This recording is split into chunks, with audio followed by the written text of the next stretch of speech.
Good evening and welcome to another episode of the NSMQ live chat. My name is Anthony Adiaba and I'll be your moderator for today. Today we are speaking with Dr. Steele Dadzie of the Mfantsipim 1996 team. He and his teammates Ruben Ingisa and Hubert Asua, even though they didn't win the NSMQ, left a great impression, but we'll get to all that in the conversation later. Welcome to the show, Dr. Allen. Thank you very much for having me, and good evening to all our listeners. So I'm going to give you the chance to introduce yourself because in our promo, we said that you are a senior specialist in family medicine, but how would you describe yourself? Yeah, so that is it. My name, as you said, is Steele Dadzie. I'm a medical doctor and I specialize in family medicine. So I'm currently a senior specialist in that specialty and I work at Korle Bu Teaching Hospital. I've been a doctor since 2006. Those days I could easily calculate the number of years, but I think that I'm not sure whether my brain is still as sharp. So I probably have done some 16 years in my medical practice, and most of it has been at Korle Bu Teaching Hospital. So that's what I do now. And I'm currently the acting head of department of the family medicine department at Korle Bu Teaching Hospital. So my work basically involves taking care of patients, running the department, and also training specialists and senior specialists. Yeah. So basically, when we say a senior specialist, after medical school, one specializes for 3 years, and then after one becomes a specialist, you qualify to study further to attain what is called fellowship. Okay. So it is after the fellowship that one becomes a senior specialist. So that's the level I am at now. Okay, what about your hobbies and your interests? I don't think we know anything about you besides the fact that you're a specialist. Well, hobbies. I wonder whether I have time for hobbies these days, but I think that my hobbies have changed over the period. When I was younger, my main hobby was soccer. I used to play soccer, but I think I retired when I was in medical school. When I was in medical school, we had a league, and when I looked at how serious people were about, the soccer, I didn't think I could cope. So I didn't join. So that's when my football career, if I should say so, ended. And over the period, one has become so busy. It's really difficult to have time for hobbies. But now I think that what I enjoy doing in my free time is spending time with my family, basically my wife and my daughters. And sometimes we have time to go out. We go to the National Theatre to watch Uncle White's plays, or I take them out to eat a meal or so. So that is it. I'm hoping in the near future to take to gardening. I love gardening, but now I live in a flat that doesn't have much of land around, so I'm really not doing gardening. But in the near future, I hope to go back to gardening and probably some farming. Yeah. That's really cool. And I think I also enjoy watching soccer. So I follow the English Premier League. And which team do you support? Well, that's the interesting thing. I generally don't have a particular team. It depends on where African players are. I tend to love African players. So when Michael Essien was in Chelsea, Drogba, I used to, follow Chelsea. But now I don't see much of African representation there. So now my interest is in Liverpool. And since Thomas Partey joined Arsenal, I think I tend to follow Arsenal and wish them well. That's really cool. I'm a Chelsea fan too, so I see.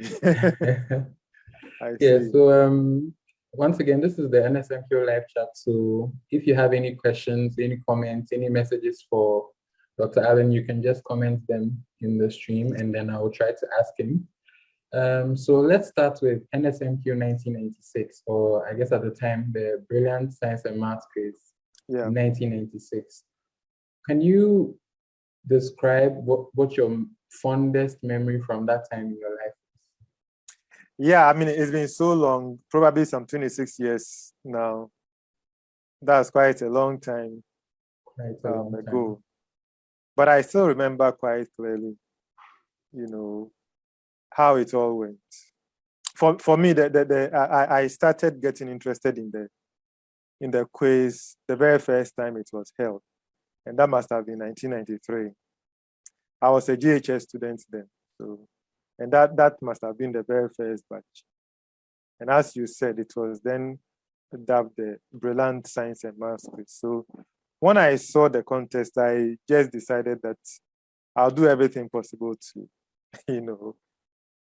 to represent whichever school I happen to,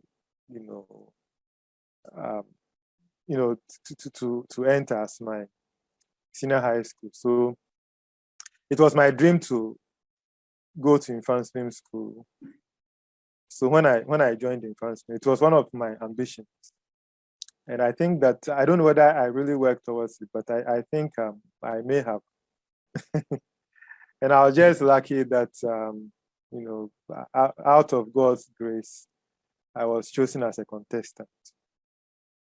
Yeah. I mean, you definitely left an impression. So that's so what do you remember your favorite contest or your favorite opponents? Which contest do you think was the contest that's to this day you can remember it vividly?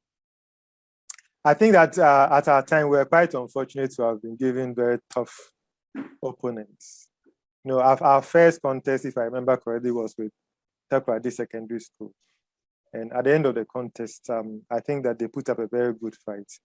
We're fortunate to have been made victorious. I think we ended up with our final score in the region of the 80s, and they were in the 50s. So, I mean, they were very good, opponents. And then, unfortunately for us, our next opponent was Achimota Secondary School. And I mean, Achimota would always be a top-class opponent. So it was a very, very difficult contest. Our opponents were really good. And I must say that we're very lucky to have emerged winners of that contest. The contest was very close until I think the last minutes when we edged ahead of them with some 4 or 6 marks. So it was really, a really hot contest. And then we met Presec, and I think that contest was a bit too competitive. We had near perfect scores until the end. I think even from the third round, it was tied throughout. The third round, I think our team had the fame of scoring everything for the problem of the day. I'm not sure how we managed that, but we had perfect scores for all the problems of the day. And then, unfortunately for us, we met Presec was also very equally good. Round 4 was, I think, 56-56, and I remember it very well. And then round 5, we ended up with 75-75. So that was a tie. And the interesting thing is the then quiz mistress, the late Professor Iramati of, decided that because of how we were behaving, getting almost every question correct, if they continued asking us questions, we probably wouldn't end. So she would end it by, giving us a riddle. So with a riddle, only one person can get it correctly. And unfortunately, she asked the question that was our Achilles heel. During our preparation, one of our colleagues, urged us to learn the blood supply to the various parts of the body. And we're like, oh, I mean, this thing is so complex. We're not going to learn it. And low, when we got to that, that was the very question we were asked. And when the question was read out, it was a knockout blow for me and my colleagues.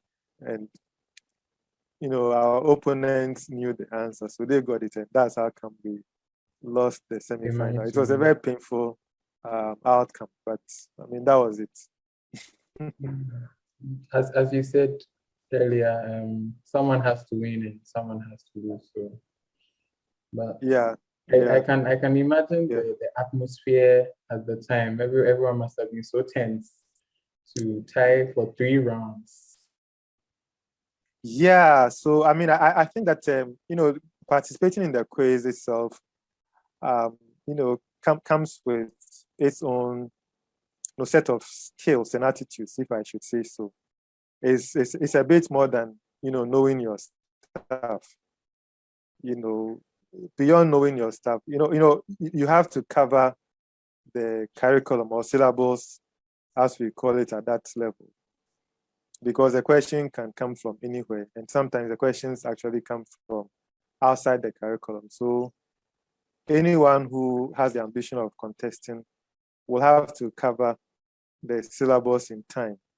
One has to be ahead of your class, or even where you should be at that time of your training.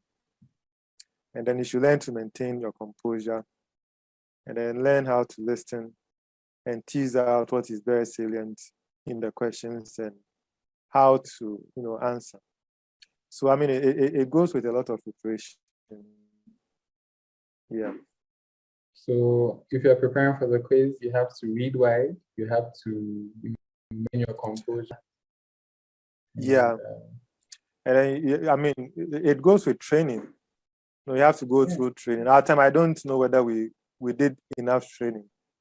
But because I had the ambition of contesting, I think that I was doing, some form of, personal training. So, learning, you have to put your thoughts in a way that you can answer questions on the spur, more or less. So, one has to prepare, really for that. Yeah. Practice. That's definitely true. Practice, let people take you through questions and how to answer them, cover enough grounds, and then learn to understand concepts. Because, I mean, if you have to deliver answers within a short time, you should really know your facts and understand concepts, very well. Yeah. That's true. How would you say participating in the quiz affected the rest of your life in terms of like maybe opportunities or the career path you're on? Yeah, I mean, immediately after the contest, of course, we felt the pain of the loss. We had expected to go all the way and emerge the eventual winners, but it didn't happen. So we had to nurse our pain. But I mean, we had to live with it. And then afterwards, the quiz itself doesn't give one an edge per se. After you have to prepare and pass your WASI. Yeah. And that is, I mean, that is another thing altogether. And the passing the WASI is quite a different matter from, doing well in the quiz. So, after of course, the preparation helped in, covering the curriculum. And I guess it also helped in the preparation towards the WASI. So it may have, helped me somehow in the eventual outcome at the WASI. And also, having participated in the quiz, gives you some kind of confidence. If I'm right, that you can do it. It's some kind of motivation. Yeah. Yeah. So confidence booster. So yeah, some kind of. So we have a comment here from Andrew Ankra. He says, "Nice to see you, Dr. Steele. It's been a while." I'm sure you know who Andrew is. And Edward Boachidankwa says, "Please, doctor, where is your other contestants also?" Okay, I guess he's asking, where are your teammates now? So that's our question to you. Where are your teammates now, and do you keep in touch with them? Yeah, so normally I guess the contestants end up doing so well. And that is the story of my other contestants. And not only them, but those in the team. So the other contestants were Ruben Gisa and Hubert Asio. I've not been in touch with Hubert Asio, but I'm told he's in the United States now. He trained as an engineer. So we've not really been in touch. But Ruben happened to be my mate in the medical school at Kolebu. And we both finished as medical doctors. And he went on to train as a surgeon and eventually an orthopedic surgeon. Currently, he works at the Greater Accra Regional Hospital in Accra. He's a fantastic person, a very marvelous orthopedic surgeon. Yeah, very impressive outcomes for everyone involved. Do you still follow the quiz? Yes, I do. I must say, not in real time, because I sometimes don't keep the schedule, so I only get to know what has happened when the contests are over. I'm particularly interested in what my school does. So, because people will tease you when your school doesn't do well, and you get the praise on your school does well. So I tend to follow it, but not in real time. Yeah, and it's quite impressive. Unfortunately for me, when I listen in now, I can't relate to the questions because I think I've forgotten almost every bit about physics, chemistry, and sometimes the biology questions, because of my medical profession, I'm able to relate with them. But quite the questions that I ask sound quite abstract to me now. Yeah, but I think the students do very well. They seem to be better prepared than our time because people take it more serious than our time. Yeah. Definitely, the incentive is definitely there. Yeah. But how do you feel about Mfantsipim School's performance in the last few years? I think the last time Mfantsipim won was in 2014, and their last time as a final was 2016, if I'm correct. Yeah. Yeah. So of course, I'm sure every school has mixed outcomes over the period, especially the consistent, the schools that are consistent. So you do well this time, but not some other times. And I think that has been the story of Mfantsipim. I was very happy that they won on those two occasions, and I felt very proud about those outcomes. And there have been times that they didn't emerge eventual winners, but the performances were very impressive. So I'm just like any other school. I think that we've had a mixture of outcomes. So to that extent, I'm happy with our performance. And there are times you watch the contest and you really appreciate the output of the contestants. Other times you wonder. Yeah. So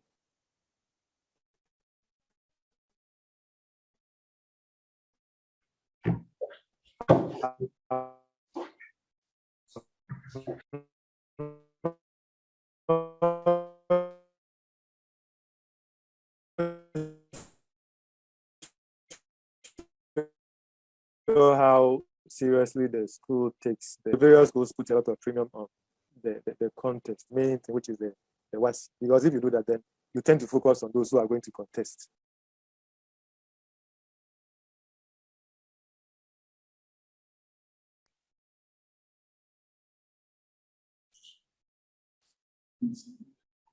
Hello, Doc. Hello, Doc. It seems we are losing you for a bit. Um,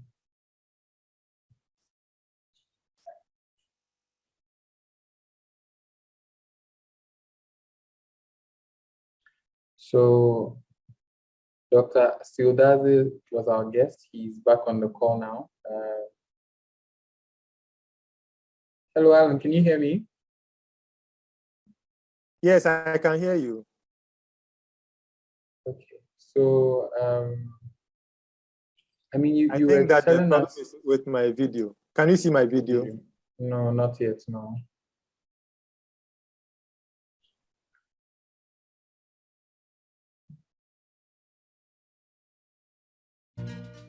But I think you can just, you were telling us about Hampton's performance and how different schools place a different premium on participation in the Yeah, quiz. yeah. So you can just pick up So from I there. think that to some extent is very good. But when undue premium is placed on the contest, I think that the negative implications is that there is focus on those who are going to contest, and not so much on those who are not part of the team. So I think that there should be a balance between the efforts towards the quiz as well as the main thing, which is the WASI. Yeah. So on Facebook, we have a comment from Josephine Powell. Yeah, that's my cousin. She said that you've been great since childhood, bro. You are a role model to the youth. Keep it up. So, Well, I'm happy to hear that. and Frank Mafosal says that's my lecturer, excellent by all Yeah, that's my standards. student. Yeah, I taught him a couple of years ago in the University of Oh, Ghana. Yeah. a couple of years ago. That really shows that you've been in this business for a while. Yes, I've been teaching in the University of Ghana since 2013. Wow, that's Yeah. oh, that's almost 10 years now. That's impressive.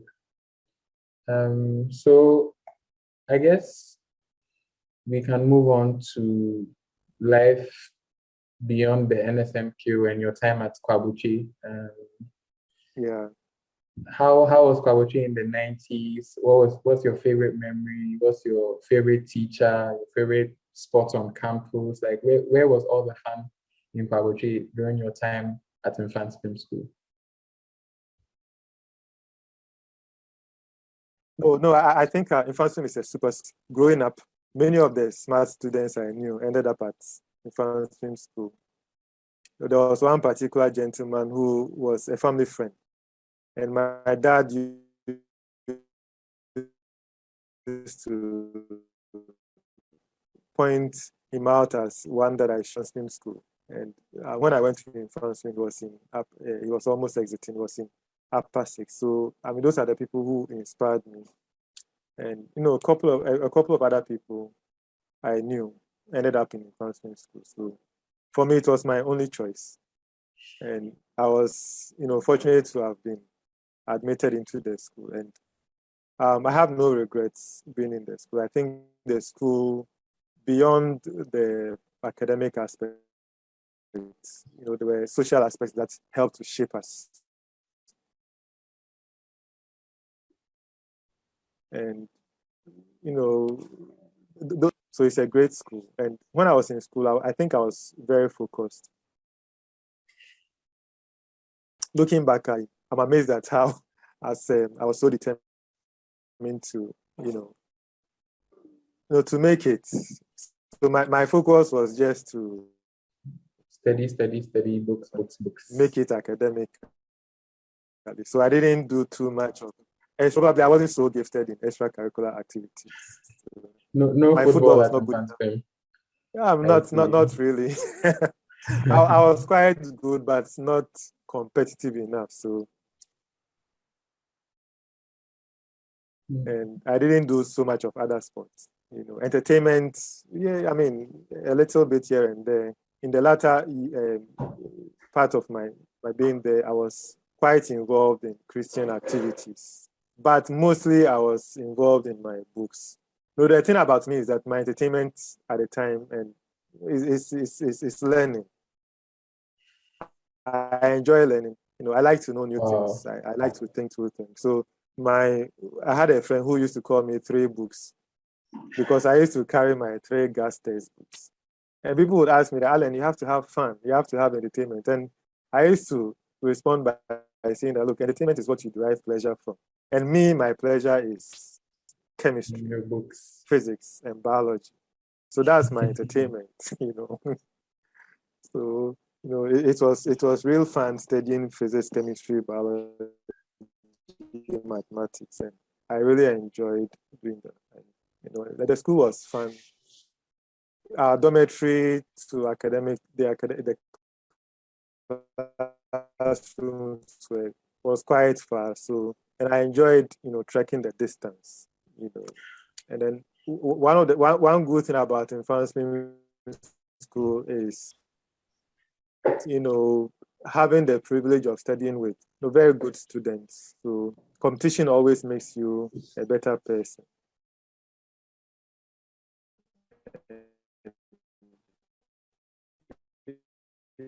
It's one of the things they did very well with us. And then I also noticed that our teachers follow the trend. So as a student, I got to know that my teachers, for example, my science teachers followed the trend in the chapters of the gas book. So I knew, for example, that in physics and chemistry, every term we would cover 4 chapters. And the chapters follow the order in the gas textbook. So I would learn on my own. Growing up, my father forbade extra classes for his children because as far as he was concerned, it wasn't a good way of bringing up children. No, he used to say that if you wanted to do well, you have to know more than your teachers. And you could know more than your teachers when you studied the textbook yourself. So there was no extra classes for Alan. So I had to learn on my own. And learning on my own was very difficult because, I had to struggle to understand the concepts. And usually I wouldn't get it when I read through a chapter the first time. So I learned that I had to, read and then read again, solve questions. So with time I got it and, it really helped me. So most of the time I was ahead of my class and I was ahead of the lesson. So I came to class, whatever the teachers thought were more or less revision for me. That's a very interesting strategy. I wish I had used it when I was in school. But so do you have who was your favorite teacher when you were at Mfantsipim? Well, I think that I was fortunate to have really good teachers. It's difficult to single out any of them, but I particularly remember one Mr. Samuel Obin, our chemistry teacher. I mean, he was a fantastic teacher. He made chemistry very interesting. I remember our English teacher, Mr. Inti, an excellent gentleman. And then our math teacher happened to be my uncle. So he was called Timothy Steele Dadzie. So he was a really good teacher. He would make us read the math textbooks, in class. Initially, we thought it was quite boring, but with time, we appreciated it, and it really helped us. And I remember our Greek science teacher, Mr. Sewusu, a very great teacher. Physics teacher, Mr. Krentel. I mean, they were really good. And then the late Mr. Benaman Mesa, our biology teacher. I mean, they were really good. So I really appreciate them. Okay. So it sounds like all in all, your time at Kwabuchi was very fulfilling for you. Oh, it was. It was. Yeah. And then from Kwabuchi, you went to the University of Ghana Medical School. From Kwabuchi, our time, we had to stay at home for some 2 years. So those 2 years were very eventful because, I did some things that I still remember. I remember I started a poultry farm. I'm the type who likes to apply what I learned. So I applied the agric science I did. I started some poultry farm. I had some a pen with 100 layers, and, it grew. We expanded it. And I taught in a private school, which was also another fun time. And then eventually ended up in the University of Ghana. Unfortunately for us, we're not admitted into medical school straight away. So we had to do 2 years and then compete for medical school with, all these very smart students. I had admission into tech to go for the interview at tech. And then at the same time, I had admission into the University of Ghana. And I was ready to go for the interview for tech. And my dad told me just the morning that we had to go, that if I went and they admitted me into tech, that was it. He wouldn't allow me to go to Lagos because tech was admitting into medical school. And I said no. I wanted to go to Lagos and not tech. So I decided not to go for the interview. So I had to go and try my luck at Lagos, and I was just fortunate that to make it. Yeah. What a journey it has been. This is still the NSMQ live chat. We are speaking with Dr. Steele Dadzie from the Mfantsipim team from 1996. That was 26 years ago. He's currently a specialist. He's currently a senior specialist in family medicine at Kolebu. So since we are talking about medical school, Kwabena Carson has a question for you. He says that, Doctor, please, what grade should you get to pursue medicine? And can you pursue medicine if you are bad at maths? Yeah, so now medical school is highly competitive. Fortunately, we have a number of medical schools in the country now, and probably 2 different programs. So we have medical schools at the University of Ghana, the University of Science and Kwame Nkrumah University of Science and Technology. I think University of Development Studies, School of Allied Health in the Volta region, and then Cape Coast. And then we have private medical schools, Accra College of Medicine, and then the Family Health Medical School. So all these have their own criteria. And then there's also the graduate entry program where after a science first degree, one can go to medical school and do 4 years. So these are the 2 different programs that I'm aware of. But to enter medical school as a regular student, it's highly competitive. I know I can speak for the University of Ghana. It's a matter of having straight A's and nothing else.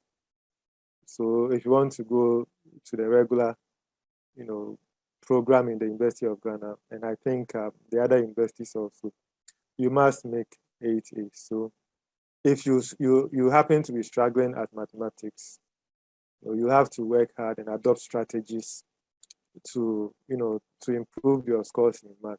The unfortunate thing is that sometimes our SS students are not trained in learning skills. So some of them find themselves not doing well in one area or the other, and they think that is it. But that is not it. You can always improve your scores. I remember my maths teacher gave us a strategy that because maths tended to be complex, if you wanted to do well at maths, you wake up early in the morning when your brain was fresh, and then you do some practice questions. And I think that helps some of us to do quite well at mathematics. So, it's all about strategy and then hard work. So you need to target doing well in all the subjects. And it's very, very possible to strategize to score A's in all the subjects. If one particular area is, you don't tend to do so well, you can adopt strategies that will make you study effectively and do well. Okay, so Kwabena, I hope your question has been answered. My next question is about specializing in family medicine, or should I say family health. How did that come about? Did it come out randomly, or was it a very intentioned process? Yeah, the interesting thing is that growing up, I wasn't really interested in medicine. I wanted to do engineering because I'm a maths inclined person, not so much of a reading person. I think it's at the latter part of my life that I've become a reading kind of Become a person. reader. Yeah. I'm a maths, chemistry, physics, that kind of person. So I wanted to be a civil engineer. What changed my mind was, there's a part of me that always wants to do the most difficult thing. So when I was in JHS, I had from my school to my home to school was a very long distance, and I had a friend. We ended up in medical school together. We ended up in Mfantsipim together in medical school together. So we used to chat about. I wanted to be an engineer. He wanted to be a medical doctor, and somehow he was able to convince me that medicine was the most difficult, course to do. And because I naturally want to do the most difficult things, I was like, okay, why not give medicine a try? And then, even though all along in my conversation with my dad, he knew I wanted to be an engineer. Somehow, the day that he was taking me to Mfantsipim School, he told me that when I went, I should choose biology and become a doctor. I don't know what came over him, because all along our conversation was that I should become, I would be an engineer. So that was how come I ended up choosing biology, and then I ended up in medical school. Even before I was going into medical school, I wasn't sure whether I really wanted to. So before I eventually chose to go into the medical school, I went to the Legon hospital to look at the environment and smell the atmosphere, because I hated the scents at hospitals. Hospitals, yeah. So when I went to Legon hospital, I was like, okay, it's not too bad. I think I can endure the smell at the hospital. So eventually I decided that, okay, I will just choose medicine for, after my 2 years in Legon. So I ended up in medical school. Medical school is a little bit unlike any other experience I'd had.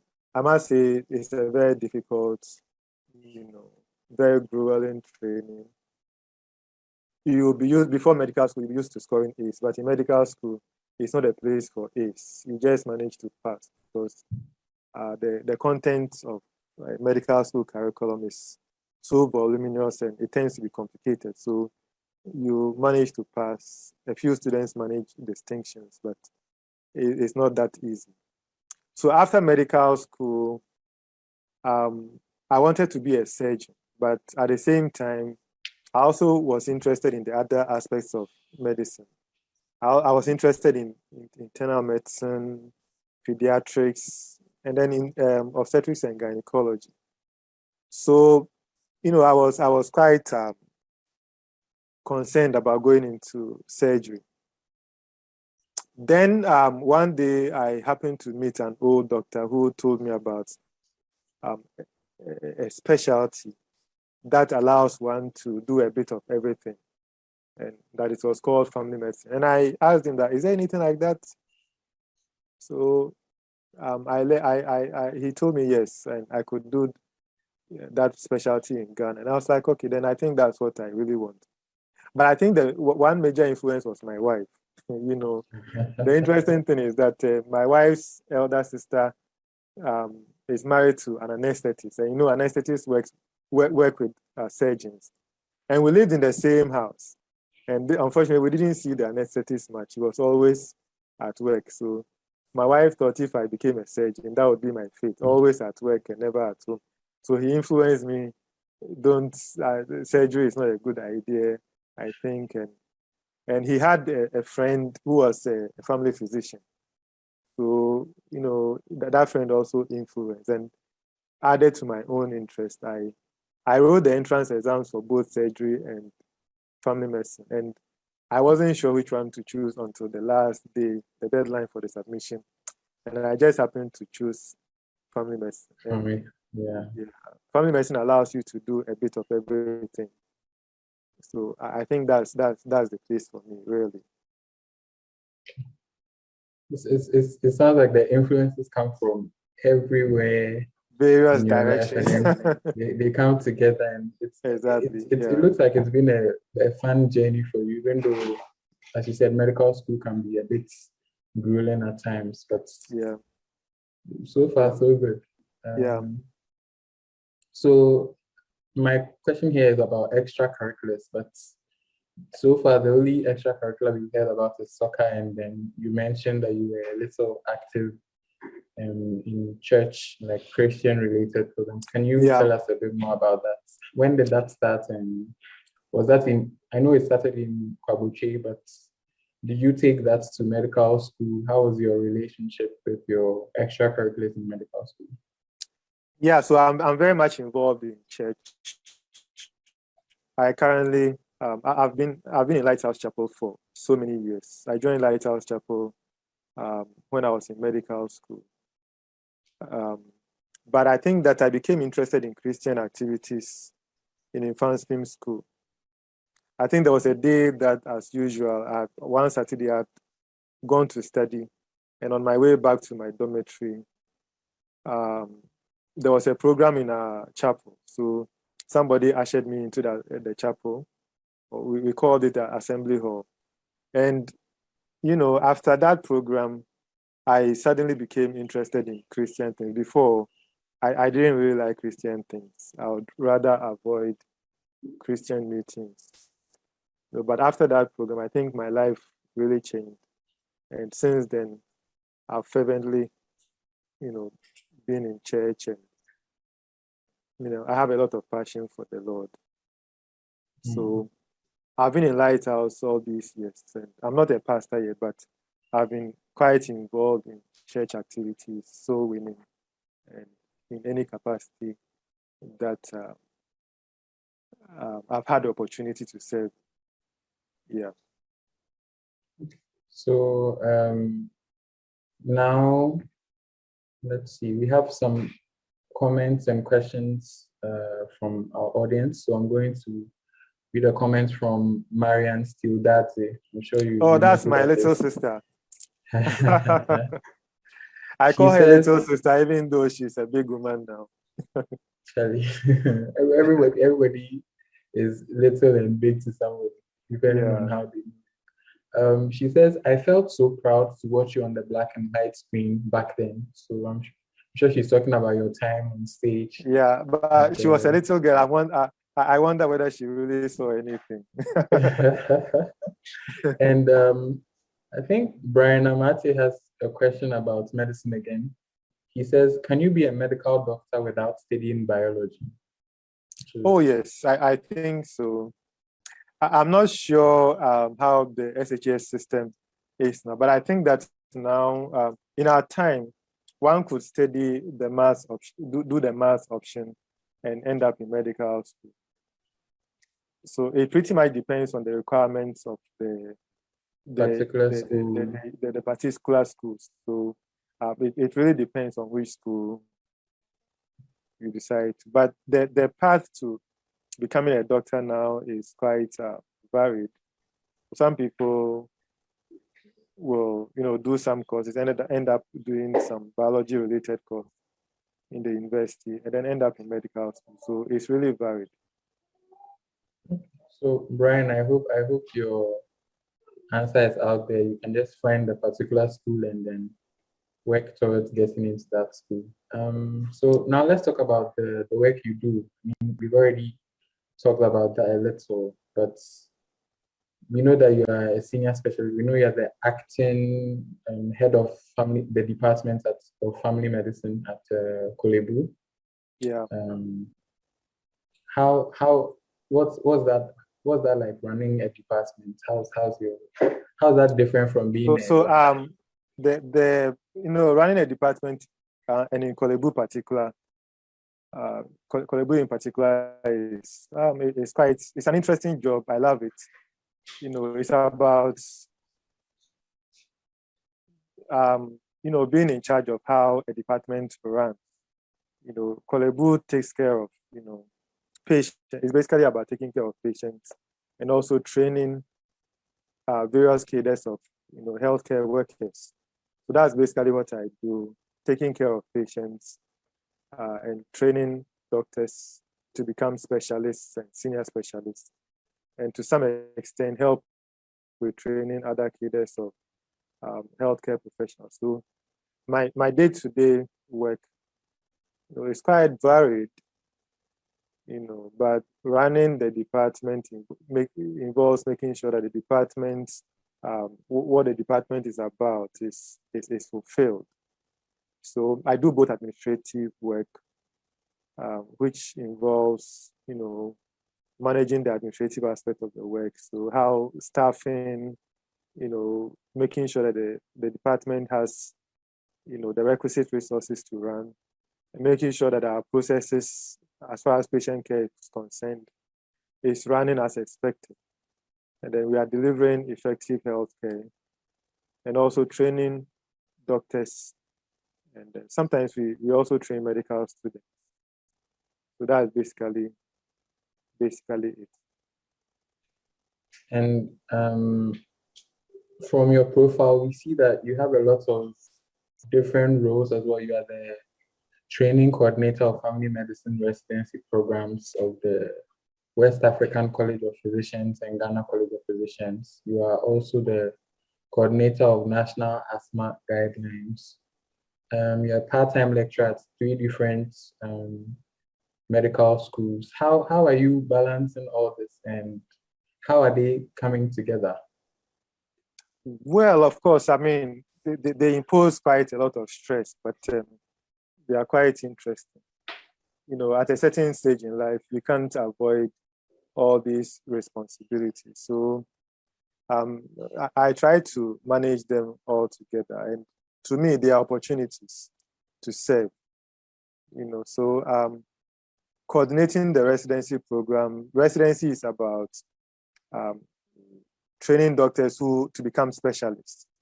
That's what we call residents. So we have 2 levels: those who are training to be doctors who are training to become specialists, and those who are already specialists training to become senior specialists. So my responsibility is to coordinate the family medicine specialization, more or less. And there are 2 main colleges that train specialists in Ghana: the Ghana College of Physicians and Surgeons, and the West African College of Physicians and Surgeons. So my responsibilities in that regard is to ensure that the training program is running, and then we are churning out specialists and senior specialists.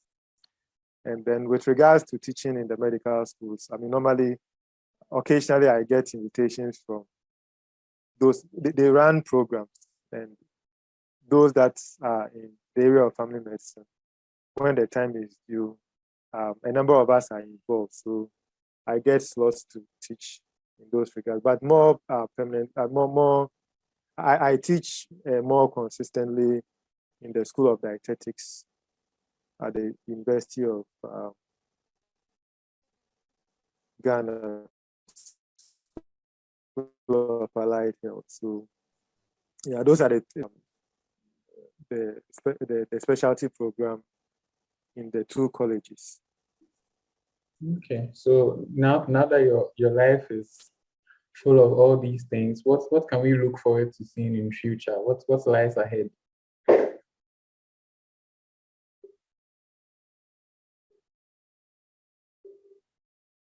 Hello? Okay, it seems we've lost Dr. Allen again. Yeah, but, so he's back. Yeah, hello. Yeah. Yeah, so what was the question? So the question was just, we've seen how you are managing all these different roles, and you mentioned how tasking and stressful it can be. But what does the future hold? Are you going to add more to this? Are you going to what lies ahead for you? Well, sometimes I feel like just remaining where I am now, because moving forward comes with a lot of stress and sleepless nights.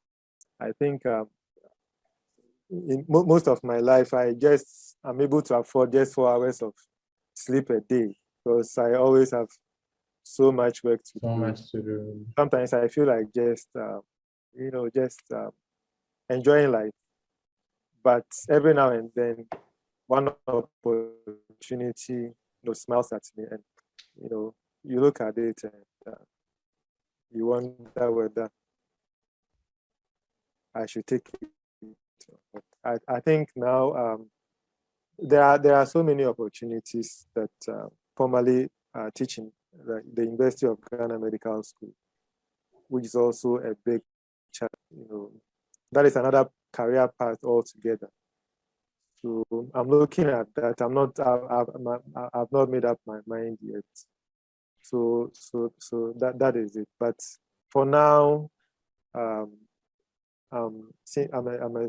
working in this department at Kolebu Teaching Hospital, and I really enjoy it. Well, it's good to enjoy the journey as much as the destination. So yeah. We have some comments from Kenneth at Artasafo, who says, I knew you would go far even when we were young. Proud of you, Dr. Steele Dadzie. And then thanks, Kenneth. we have another comment from Marian Steele Dadzie, who says, that life-changing experience you had a great influence on us all. You have always been an exceptional big brother for me to look up to and learn a lot from. So yeah, that's my little sister. I mean, I love her loads.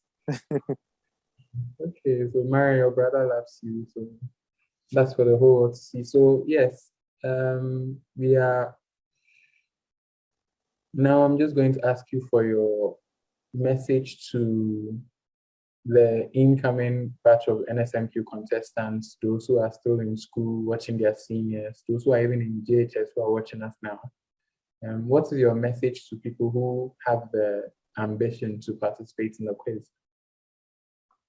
So I think that that stage in life of being in junior high school is a life-defining, segment of life, and one has to take it very seriously because one's future very much depends on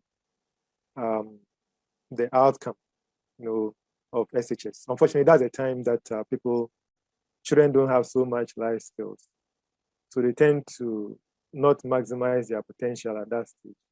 So I think that in addition to the mainstream curriculum, children at that stage should be taught some, life skills. For example, how to manage one's life and time in school. A lot of students waste a lot of time. I remember when I was in Mfantsipim School, after classes, after siesta, it was quite the habit of students to just cluster in groups and chat about nothing, and people wasted a lot of time. It was when we were about to write our exam that people started expressing regrets about how they had wasted time. So I think that people have to be taught how to manage time very well. And also, one thing that is not taught in our school is study skills. People don't know how to study. So people who could have ended up very brilliant students don't do so well because they simply don't know how to study. Studying is not just sitting behind your books and reading. It comes with skills, and I think that children at that stage should be taught to study effectively, and especially when it comes to science. Science tends to be complex, and one needs to learn how to study complex things. Studying complex things is different from studying things that are not so complex. So people have to be taught how to study complex things. And then I think that as a country, one of the things that we should begin to look at is to see these students who come through the National Science and Maths quiz as assets. We tend to think of our assets as our natural resources. We tend to hear people saying that, oh, Ghana is so rich because we have cocoa, we have oil, but that's not, somebody made a statement that rich countries get 80% of their GDP from their human capital and only 20% from their natural resources. But poor countries get 80% of their GDP from natural resources and only 20%. It's because the rich countries know something that we in our part of the world don't. They know that the wealth of the country is the human capital. And that comes from, the top students. Out there, I can tell you that some of the products of the National Science and Maths, because I remember the year ahead of me, we had one gentleman called Abraham Ankoma. He developed an app in the US which is worth millions of dollars. So a Wow. lot can come out of, these national assets. So we should begin to see these students as, national assets, then give them the opportunity to explore their talent. Then, some time ago, I heard that of the three best students at WASI, two had already enrolled in universities outside the country. And that was quite painful for me to hear. Because if you are losing, the brainy students, you have less of them to develop the country. So we should begin to, see these people as assets and not just, just see them as, good at national science and maths. But what can the nation get out of them? And we should have programs. Somewhere, some of these students, as Fon said, they are given everything they need to, to explore their potential to the fullest. But I don't see any program in our country to ensure that the potential of these students are utilized to their fullest. So I think that that's one of the things that we should begin to look at as a country. So a lot can come out of science. And we should take science we don't take science seriously in this country, but we can get a lot out of science. The countries that a lot out of science, we should begin to look at that. Yeah. Okay, well, the message is clear. We have to invest in our human capital. We have to we have to see the NSMQ as an opportunity to spot talent and develop them to develop the country. I think that's a very succinct way of wrapping things up on the show. It has been the NSMQ live chat. My name is Anthony. We've been talking to Dr. Steele Dadzie. Before we go, I would like to thank you for joining us today and allowing us to